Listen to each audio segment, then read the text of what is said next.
Olá, graça e paz em nome de Jesus. Hoje vamos iniciar a nossa jornada pelo livro de Êxodo. Este livro é fundamental para entendermos a história de Israel e a fé judaico-cristã.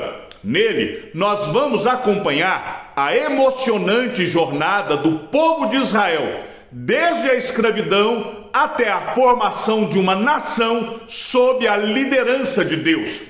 Em Gênesis, nós lemos acerca do princípio da redenção. Agora, no livro de Êxodo, nós leremos o progresso dessa redenção. Em Gênesis, a redenção foi efetuada através de indivíduos.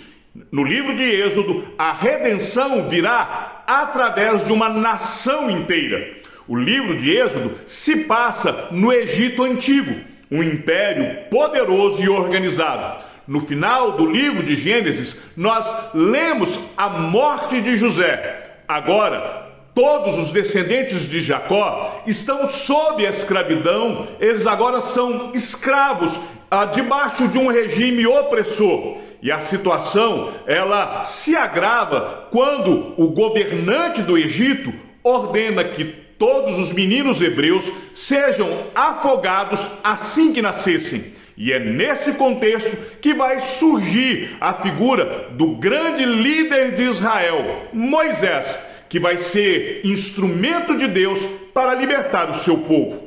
A primeira metade do livro, do capítulo 1 até o capítulo 20, seguirá o mesmo padrão de Gênesis, pois é a continuação da narrativa que começou lá em Gênesis capítulo 12, quando Deus chama Abrão do meio de sua parentela. A partir do capítulo 21 de Êxodo, a leitura ela fica um pouco mais complexa. Os capítulos 21 a 24, eles vão apresentar uma série de leis, seguida de instruções detalhadas sobre os materiais e os utensílios que devem ser utilizados na construção do tabernáculo, que nós veremos dos capítulos 25 a 31.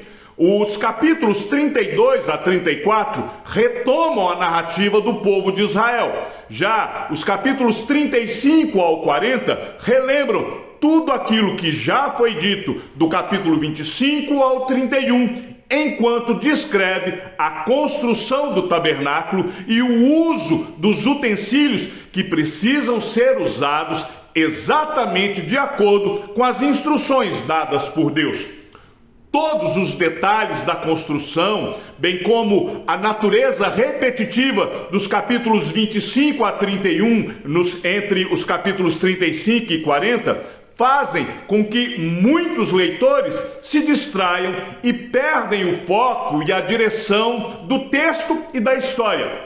Há muitos leitores que param com a leitura da Bíblia exatamente neste livro. Porém, o livro de Êxodo, ele é muito mais do que uma simples história, é muito mais do que uma narrativa histórica. O livro de Êxodo nos ensina sobre a graça de Deus, sobre a importância da obediência, a necessidade de um Salvador. A história do povo de Israel é um tipo da história da igreja, e as lições que são aprendidas em Êxodo, elas são relevantes para nós nos nossos dias. Esse panorama, ele tem por objetivo lhe auxiliar na compreensão do livro, sem se perder nesta complexidade que eu acabo de descrever. Acompanhe comigo a leitura de Êxodo capítulo 1, do verso 7 ao verso de número 10. Diz assim: Mas os filhos de Israel foram fecundos, aumentaram muito, se multiplicaram e se tornaram extremamente fortes, de maneira que a terra se encheu deles. Nesse meio tempo, levantou-se um novo rei sobre o Egito, que não havia conhecido José. Ele disse ao seu povo: Eis que o povo dos filhos de Israel é mais numeroso e mais forte do que nós. Vejam, precisamos usar de astúcia para com esse povo, para que não se multiplique e para evitar que, em caso de guerra, ele se alie aos nossos inimigos, lute contra nós e saia da terra. Jacó, quando chega no Egito, ele chega com 130 anos de idade. E como Jacó morre aos 147 anos, quer dizer que Jacó viveu 17 anos no Egito. Da morte de Jacó até a morte de José, passaram-se cerca de 54 anos. No livro de Êxodo, no capítulo 12, do verso 40 e 41, nós somos informados que os filhos de Israel, eles habitaram no Egito por 430 anos. Então, como Moisés tinha 80 anos quando ele saiu do Egito, então Moisés, quando nasceu, o povo de Israel já estava morando no Egito por pelo menos 279 anos. Eu estou fazendo essas contas para que você possa situar um pouco o contexto histórico. Pessoal que faz aí a leitura na ordem cronológica dos acontecimentos vai aproveitar muito essas informações. Nós não sabemos quanto tempo se passou da morte de José até que os egípcios se esquecessem de José. Mas nós temos aqui algumas coisas que nós já podemos determinar. Por exemplo, o livro foi escrito por Moisés, e esse tempo que vai narrar a história, os acontecimentos registrados no livro, eles abrangem aí um período de cerca de 216 anos. Começa com um povo escravizado, habitando na presença de toda a idolatria do Egito, e vai terminar agora com o povo redimido que vai habitar na presença de Deus. A ideia central do livro de Êxodo é a redenção pelo sangue. E é em torno desta ideia que se concentra a história deste povo salvo, que foi salvo através do sangue, amparado pelo sangue e tendo acesso a Deus pelo sangue. Lá no livro de Gênesis, a redenção foi efetuada, como eu disse, através de indivíduos. Agora, em Êxodo, toda a nação é redimida por este sangue que será sacrificado. Israel precisava ser liberto, Israel estava oprimido, escravo do Egito, então Deus vai prover esta libertação. Então Israel é salva, a nação ela necessita desta revelação de Deus, para que a nação seja orientada e conduzida na sua vida. A nação vai ser agora orientada no seu culto, na sua nova vida. Deus vai revelar a sua lei. A nação é convencida do seu pecado através da santidade da lei. Os israelitas então sentem a necessidade de prestar culto a Deus. Então Deus vai conceder a Israel o tabernáculo e vai estabelecer o sacerdócio. Quando nós vamos lendo e progredindo no livro de Êxodo, nós vamos então perceber todo o seu conteúdo. O capítulo 1 e o capítulo 2 vai falar de Israel no cativeiro. E quando Israel está no cativeiro, então nós vamos ver a opressão de Israel, capítulo de número 1, o nascimento de Moisés, capítulo 2, do verso 1 até o verso de número 4, a adoção de Moisés, que vai do capítulo, ainda no capítulo 2, do verso 5 até o verso de número 10, nós vamos ver o zelo de Moisés, um zelo precipitado de Moisés, ainda lá no capítulo 2, do verso 11 ao verso 14, até nós nos depararmos com a fuga de Moisés no versículo 15 do capítulo 12, do capítulo 2, e a partir do verso 16 até o verso de número 22, o casamento de Moisés. A escravidão de Israel, ela havia sido profetizada por Abraão. Depois você confere lá em Gênesis capítulo 15, do verso 7 até o verso número 16, Deus revela a Abraão que o seu povo ficaria por 400 anos numa nação, até ele poder ser liberto. E o efeito desta escravidão fez então com que Israel clamasse ao Senhor. É o que nós vamos ver no verso de número 23, ainda do capítulo de número 2. E aqui nós temos uma lição. Muitas vezes Deus permite que nós enfrentemos problemas para que nós possamos então nos voltarmos para Ele. Israel enfrenta aqui a servidão, eles, escravos, eles então passam a clamar a Deus, e Deus ouve o clamor deste povo, porque, como nós aprendemos já, vamos aprender isso já no Novo Testamento, mas todo aquele que invocar o nome do Senhor será salvo. Israel estava clamando o nome do Senhor, e nós aprendemos que no meio do sofrimento do povo, nós podemos clamar ao Senhor.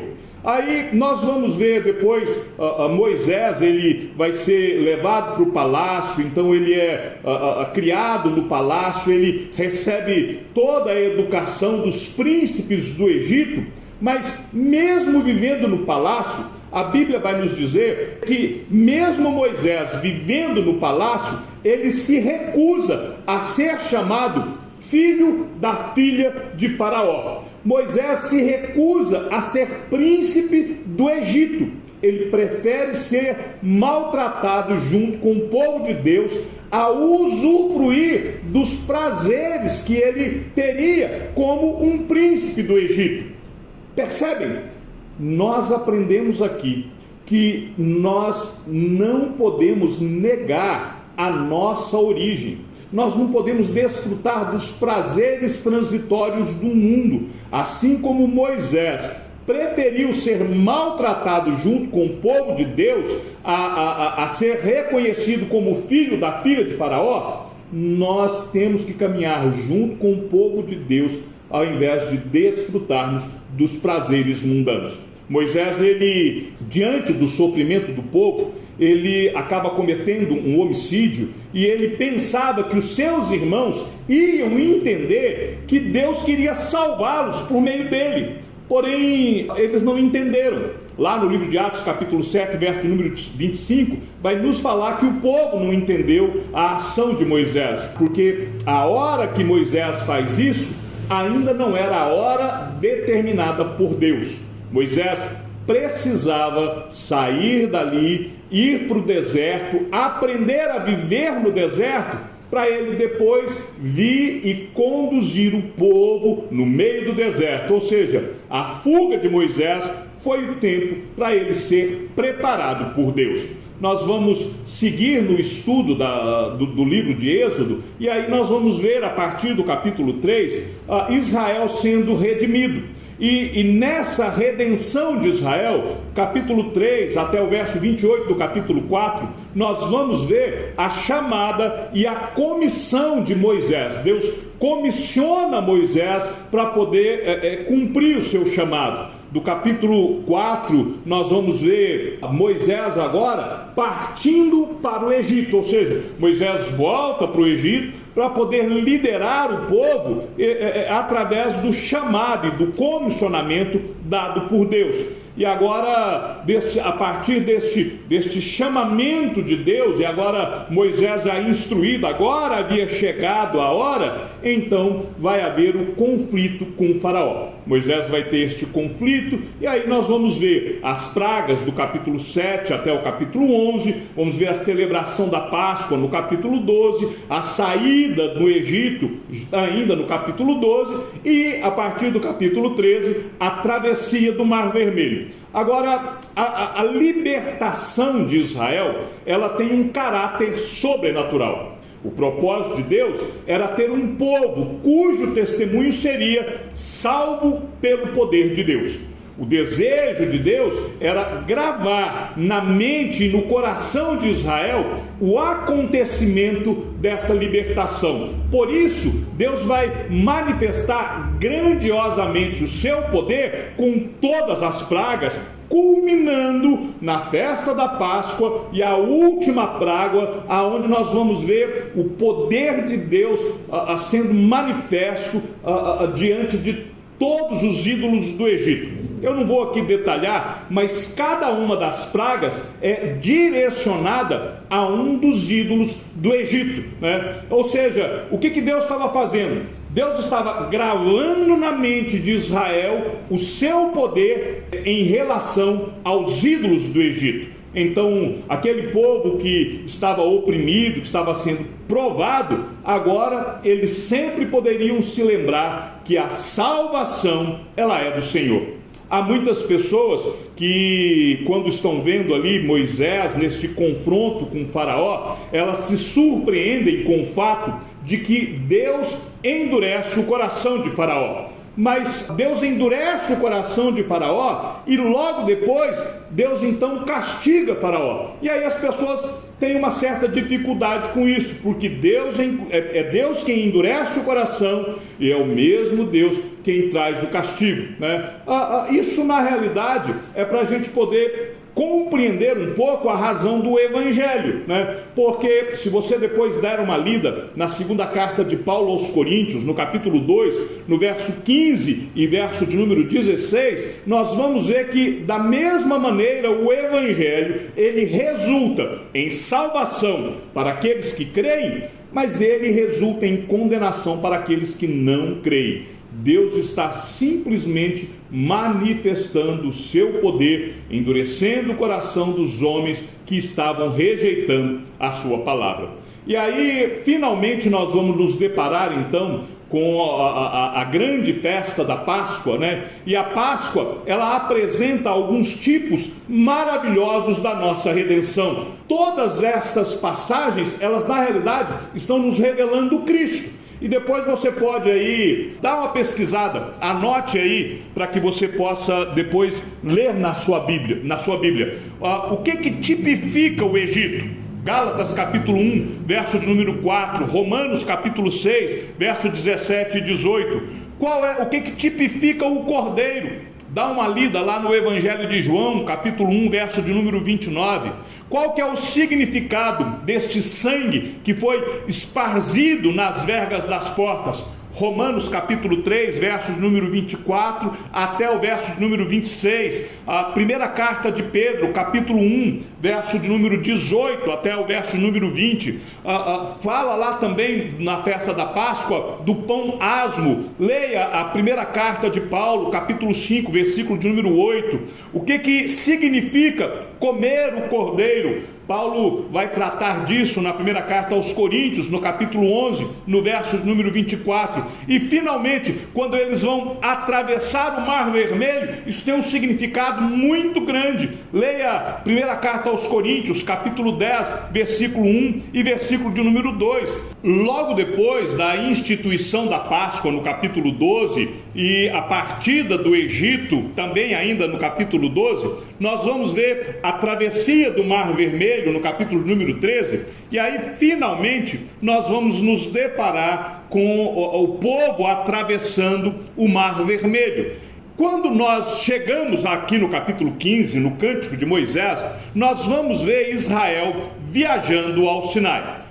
Logo depois do Cântico de Moisés, o Cântico de Miriam, no verso 22 do capítulo 15, nós vamos ler a história das águas amargas que se tornam doces. E nós vamos aqui, a primeira coisa que nós vamos ver depois deste grande livramento de Israel é uma série de 3 episódios que vão acontecer no deserto, aonde o povo vai murmurar contra Moisés. E aí Deus vai colocar este povo à prova. Então, deste verso 22 até o verso 7 do capítulo de número 17, nós vamos ver episódios que prenunciam muitos momentos semelhantes ao longo do restante da história, né? Em Mara, nas águas amargas, nós vemos a manifestação do poder de Deus.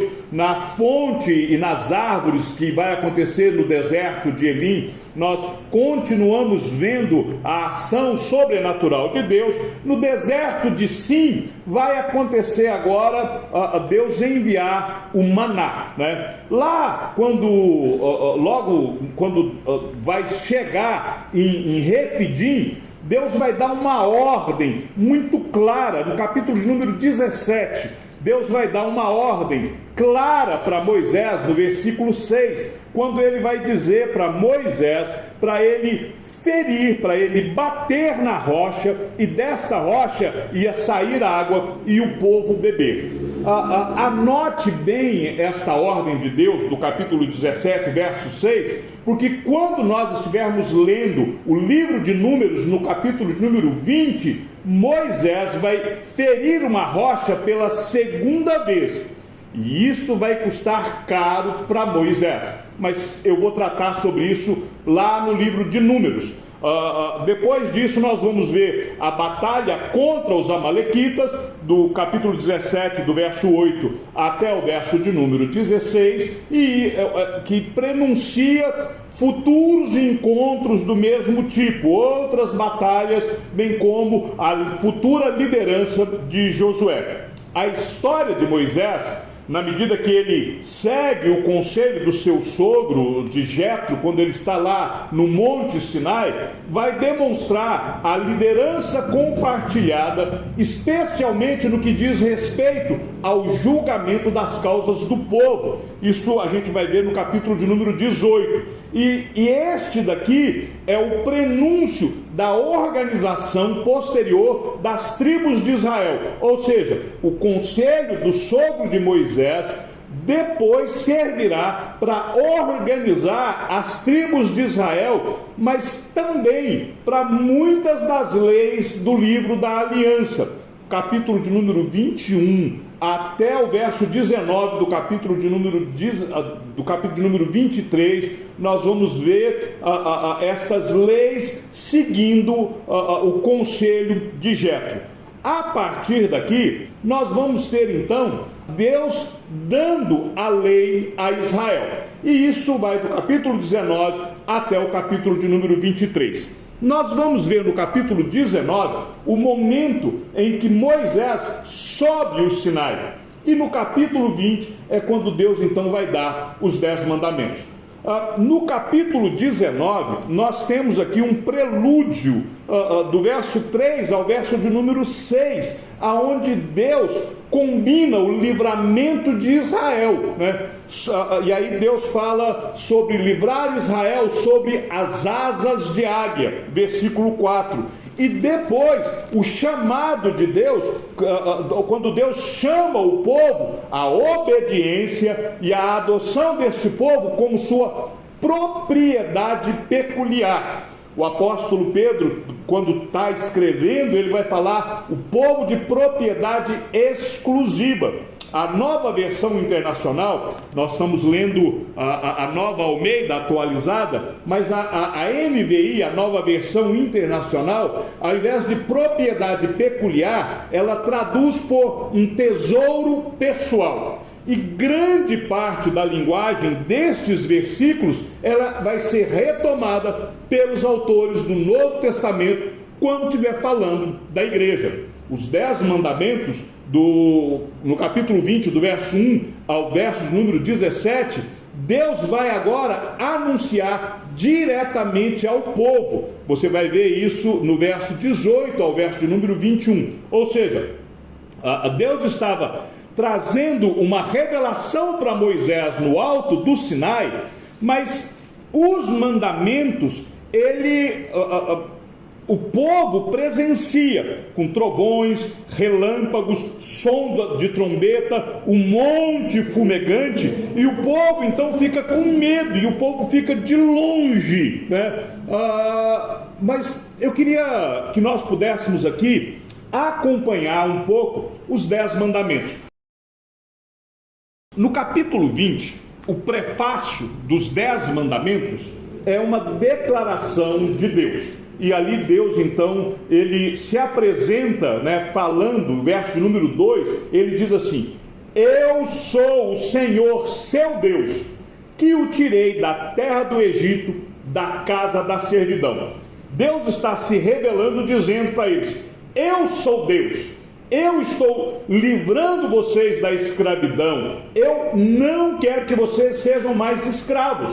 Nessas palavras, Deus está manifestando a sua soberania como Senhor, como o eterno, o imutável, o todo-poderoso Deus.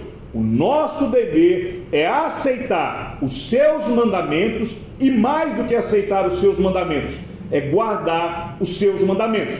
Mas eu queria que você pudesse seguir o texto bíblico para você ver quais são os 10 mandamentos da lei de Deus. E o primeiro mandamento é: não tenham outros deuses diante de mim. Não faça imagem de escultura. Não tome o nome do Senhor, seu Deus, em vão. Lembre-se do dia de sábado para o santificar. Honre o seu pai e a sua mãe. Não mate, não cometa adultério, não furte, não dê falso testemunho, não cobice.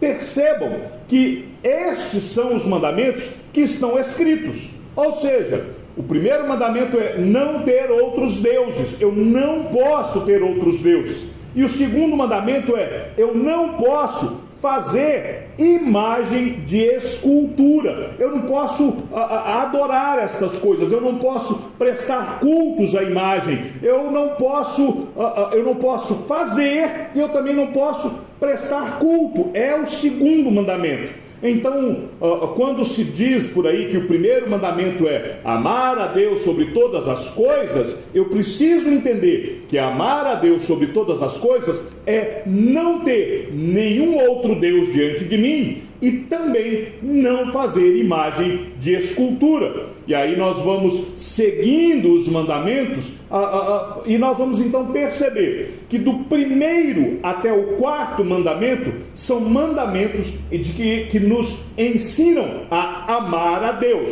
Do mandamento quinto até o 10º mandamento são mandamentos que nos ensinam a amar o próximo. Lembra quando Jesus vai resumir toda a lei? E ele diz que toda a lei se resume em amar a Deus sobre todas as coisas e ao próximo como a ti mesmo? É o que Cristo está fazendo. Ele pega o mandamento do 1 ao 4 e coloca amar a Deus sobre todas as coisas. E ele pega do 5º ao 10º dizendo ame o próximo como a você mesmo. A sequência da leitura do livro vai nos permitir entender que logo depois dos mandamentos, Deus vai dar aí a lei civil. E a lei civil, elas são as ordenanças que vão tratar a respeito deste nosso relacionamento mútuo. A partir do capítulo número 24, nós vamos ver Israel em adoração. E isto vai seguir agora até o final do livro. Nós vamos ver aqui o modelo do tabernáculo. Deus vai mostrar como que Moisés vai construir esse tabernáculo. Moisés, ele recebe um modelo do tabernáculo diretamente de Deus. E esse modelo, ele é todo detalhado. Vai do capítulo 24 até o capítulo de número 31. Daqui a pouco eu quero te mostrar alguma coisa dentro do tabernáculo, né? Eu vou te mostrar que dentro do modelo do tabernáculo, só que eu vou deixar para fazer isso um pouco mais no final, eu vou te mostrar a sombra da cruz de Cristo no modelo que Moisés recebeu do tabernáculo. E nesse tabernáculo nós vamos entender claramente a utilidade do tabernáculo. Mas para isso eu tenho que considerar os títulos que são aplicados ao tabernáculo. Então, o tabernáculo, essa palavra na língua hebraica, ela significa literalmente morada. Ou seja, apesar de Deus morar, habitar em toda parte, ele indicou um lugar específico aonde o seu povo podia sempre encontrá-lo. Por isso que o tabernáculo seria como se fosse a morada de Deus, mesmo Deus não sendo suportado por construções humanas, mas era o local aonde Deus indicava. Um outro nome que nós vamos ver para o tabernáculo é a tenda da congregação, também chamado de tenda da reunião. Era o ponto de contato, era o meio de comunicação entre o céu e a terra. Êxodo capítulo 29, do verso 42 e 43, vai nos mostrar isso. Mas o tabernáculo também era chamado de tabernáculo do testemunho, também tenda do testemunho, e isto por causa das 2 tábuas da lei que foram colocadas dentro da arca. Lembra lá dos 10 mandamentos? Então, as 2 tábuas da lei, as tábuas do testemunho, estavam dentro da arca. Êxodo 31 vai nos mostrar isso, Êxodo 34, 29, e tudo isso testificava da santidade de Deus e o pecado do homem. Uma outra referência, um outro nome dado ao tabernáculo era de santuário, literalmente o lugar santo. Era um edifício, uma construção separada para a habitação divina.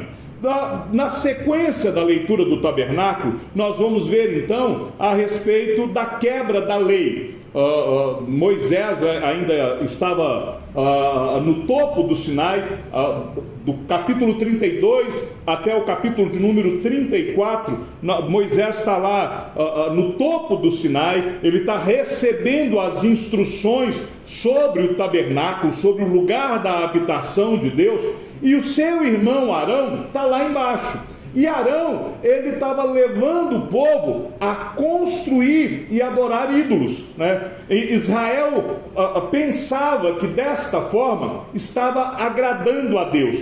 Deus revelando-se a Moisés e Israel sendo conduzida à idolatria, mas Israel achava que aquele momento de idolatria agradava o coração de Deus. Ele achava que através daquele ídolo ela podia adorar o Senhor. Você vai ver isso no verso de número 5 do capítulo 32. Israel estava entendendo que adoraria ao Senhor. Arão edifica um altar, verso de número 5. Arão edifica um altar diante do bezerro e faz a seguinte proclamação: amanhã haverá festa ao Senhor. Qual que era o entendimento? Nós construímos aqui um ídolo, nós construímos aqui uma representação de Deus, e amanhã nós estaremos festejando ao Senhor. Mas o que acontece? Deus já havia determinado que não poderia fazer ídolos. Deus já havia determinado que não seria adorado por meio de ícones, por meio de imagens. E aí, do verso 27 ao verso de número 29 do capítulo 32, Deus vai punir Israel. E aí, durante o castigo de Deus sobre Israel, Moisés intercede pelo povo, e Deus então mantém a promessa de que a sua presença acompanharia Israel, mas Deus antes traz o juízo, traz o castigo. Então, desta forma, Israel é distinguido de todos os outros povos. Do capítulo 35 até o capítulo de número 39, nós vamos ver a respeito da construção do tabernáculo. E finalmente, no capítulo 40, este tabernáculo é finalmente erguido. O livro de Êxodo é riquíssimo, riquíssimo. Eu queria antes te mostrar aqui algumas doutrinas que aparecem para nós no livro de Moisés. As principais doutrinas, elas são a promessa da aliança. Deus promete uma aliança. A outra doutrina é a doutrina da natureza de Deus. Os 10 mandamentos, eles não deixam de ser um corpo doutrinário. A gente poderia aqui fazer um estudo sobre cada um destes mandamentos, como que estes mandamentos se aplicam sobre nós. Nós poderíamos ver como que Cristo cumpre estes mandamentos, quais destes mandamentos permanecem agora e como eles permanecem, porque na realidade os 10 mandamentos permanecem no Novo Testamento, mas como que esses mandamentos permanecem no Novo Testamento. E nós vamos ver também a respeito do caráter de Deus, né? Ou seja, quando fala dessas alianças, nós estamos vendo a promessa de Deus a Abraão para preservar a sua herança para sempre. Quando estamos vendo a natureza de Deus, nós vamos ver seres humanos que não podem entender Deus completamente, mas eles podem vir a conhecer Deus pessoalmente, mesmo sem e entendê-lo completamente. Os 10 mandamentos são as verdades básicas de toda a lei de Deus. Outra coisa que a gente vai ver, são um corpo doutrinário em todo o livro de Êxodo, é a respeito, como eu disse, do caráter de Deus.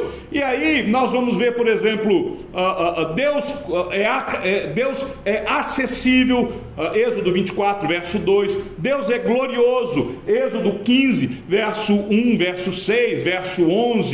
Êxodo 33, Êxodo de número 34. Deus é bom, Êxodo 34, verso 6. Deus é cheio de amor. Deus é santo, lá em Êxodo 15, verso número 11. Deus é longânimo, Êxodo 34, verso 6. Deus é misericordioso. Deus é todo poderoso. Deus é providente. Deus é verdadeiro. Deus é incomparável. Deus é sábio. Deus se ira. Tudo isso nós conseguimos enxergar no livro, na leitura do livro de Êxodo. Então, eu espero que você cresça no conhecimento de Deus através da leitura do livro de Êxodo. Mas antes de encerrar este panorama, eu queria que você pudesse encontrar Jesus no livro de Êxodo. Toda a Bíblia, ela aponta para Jesus. E assim que Deus libertou a nação de Israel da escravidão egípcia, Ele trouxe uma nova fundação, que foi através da apresentação da lei. O foco do livro de Êxodo permanece duplo. Primeiro, é uma descrição da redenção do povo de Deus. Segundo, é a formação de uma nação escolhida, por meio da qual Jesus Cristo entraria no mundo. A lei preparou Israel para receber Cristo, o ungido de Deus, o Messias prometido, o Rei dos Reis, o soberano Senhor. Nós começamos a perceber Jesus sendo revelado no livro de Êxodo, quando Moisés tem aquela visão da sarça ardente, e ele então pergunta, Deus se revela a Moisés na sarça, e Moisés então pergunta ali, qual é o seu nome? E ali Deus se revela dizendo, eu sou o que sou. Ou seja, Deus se revela a Moisés na sarça ardente dizendo, dize aos filhos de Israel, eu sou, me enviou a vós outros. E aí quando nós chegamos no Novo Testamento, nós vamos ver Jesus se apresentando como o grande eu sou. Jesus diz assim, eu sou o pão da vida, eu sou a luz do mundo, eu sou a porta, eu sou o bom pastor, eu sou a ressurreição e a vida, eu sou o caminho, a verdade e a vida, eu sou a videira verdadeira. Cada uma dessas manifestações de Jesus Cristo se apresentando como eu sou, na realidade é Jesus Cristo levando Israel a se lembrar desta teofania, desta manifestação de Deus em Êxodo 3, como o grande eu sou. Numa outra oportunidade, Jesus chega a aplicar este nome a si mesmo com toda a sua majestade, quando ele diz para os seus interlocutores, Jesus fala assim, em verdade vos digo, antes que Abraão existisse, eu sou. E é a partir dessa declaração de Cristo que os fariseus compreendem que ele estava se revelando como o grande eu sou, que eles começam então a pegar pedras para apedrejar Jesus.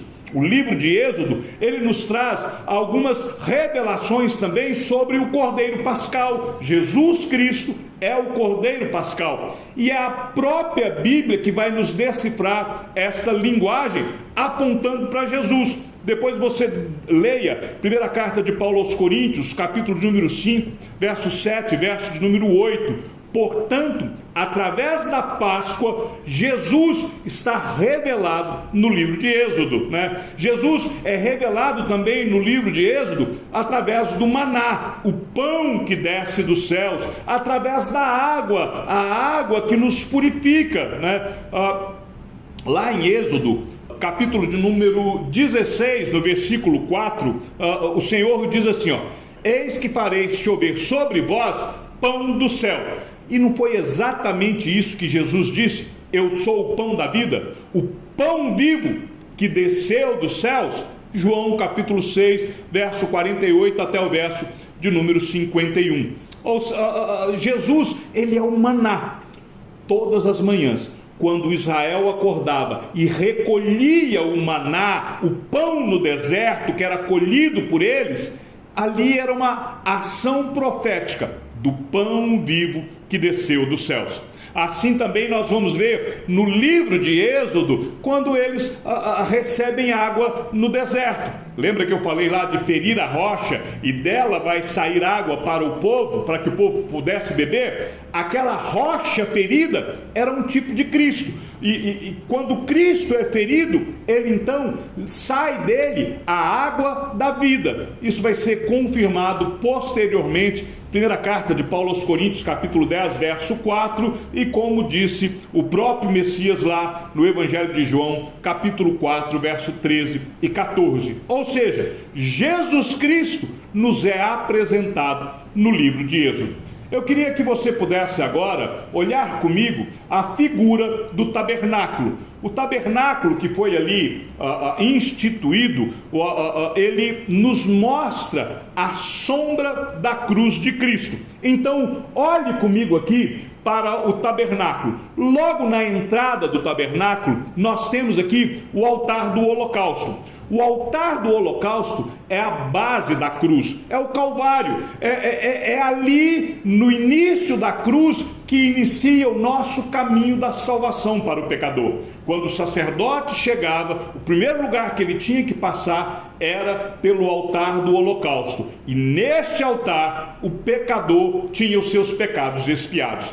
É na cruz de Cristo que os nossos pecados são expiados. E aqui é uma figura exata de Cristo, o Cordeiro de Deus que se fez oferta para expiar todo o pecado da humanidade. Passando pelo altar do holocausto, nós chegamos aqui na bacia. A bacia era o local onde os sacerdotes deveriam lavar as mãos e os pés. E quando eles entrassem na tenda da congregação, a Bíblia vai dizer que eles tinham que ir ali, versículo 19, verso número 20, vai mostrar que eles precisavam se purificar, porque quando nós vamos chegar diante de Deus, purificai as vossas mãos, pecadores. A bacia era este caminho de ligação, através do qual o sacerdote, pela sua mediação, e aí Cristo cumpre este papel por nós, o sacerdote, ele representava Israel como um todo. Cristo nos representa a nós.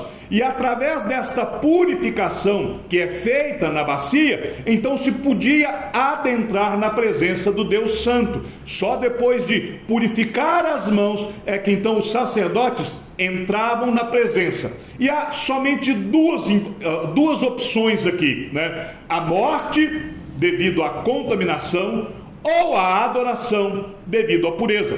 Quando nós entramos no caminho de Cristo e somos purificados por Ele, nós somos levados à adoração. Por isso que nós então confessamos os nossos pecados. Nós temos um advogado a quem nós apresentamos os nossos pecados e Ele, somente Ele, é fiel para nos perdoar os nossos pecados. Se nós confessarmos os nossos pecados e deixarmos os nossos pecados, então Deus nos perdoa. E agora, perdoados, purificados pelo sangue de Jesus, essa lavagem com água, ela era a forma provisória e repetitiva no Antigo Testamento. Em Cristo, isso foi executado uma única vez. Isso foi providência do Senhor. No Antigo Testamento, os sacerdotes continuamente, sempre que eles iam adentrar na presença, eles tinham que passar pela bacia da purificação. E agora, passando pela bacia da purificação, eles seguiriam até chegar no altar. E neste altar era onde estava o fogo santo. Aqui eu estou adiantando um pouco.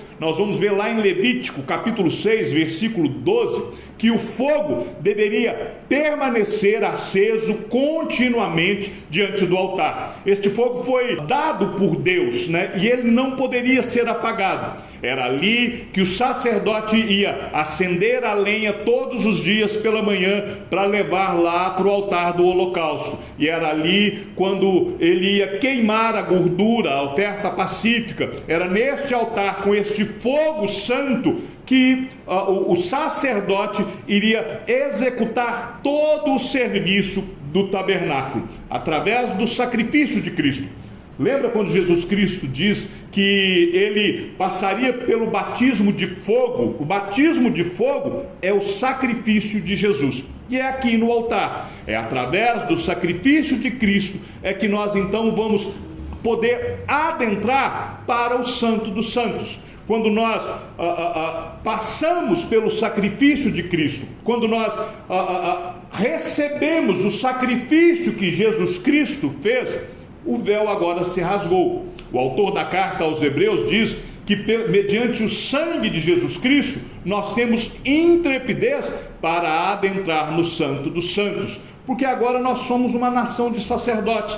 É por isso que quando Cristo diz a sua última palavra na cruz: Pai, nas tuas mãos entrego o meu espírito, a Bíblia diz que o véu que nos separava, ele se rasga de alto a baixo, porque agora não há necessidade mais de sacerdotes.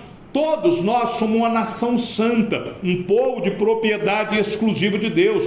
Por isso que agora o sacerdócio é universal. Nós passamos a ser iluminados pela luz divina. Este fogo que estava ali no altar é o que nos iluminará. E nós então, adentrando no Santo dos Santos, nós podemos finalmente sermos iluminados pela luz do candelabro, pela luz que está ali, que foi acesa com aquele fogo santo. Então agora nós temos acesso à luz que está no candelabro, e sendo iluminados por Deus, então nós podemos finalmente comermos da mesa com os pães da proposição, porque nós agora nos alimentamos do pão da vida, né? Aquele candelabro, além da função utilitária que estava ali, a luz dele deveria brilhar constantemente. Isto simbolizava a nossa eterna entrega a Deus mediante o sacrifício de Jesus Cristo.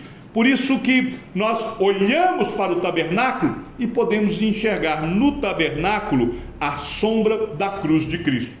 Chegamos ao fim do panorama do livro de Êxodo. Que o Senhor seja com o teu espírito, e que a graça seja com todos os que amam sinceramente a nosso Senhor Jesus Cristo. E ao Deus único e sábio seja dada toda a glória, e que a sua vida seja sempre para mais em Cristo Jesus. Forte abraço e até amanhã, se assim o Senhor nos permitir.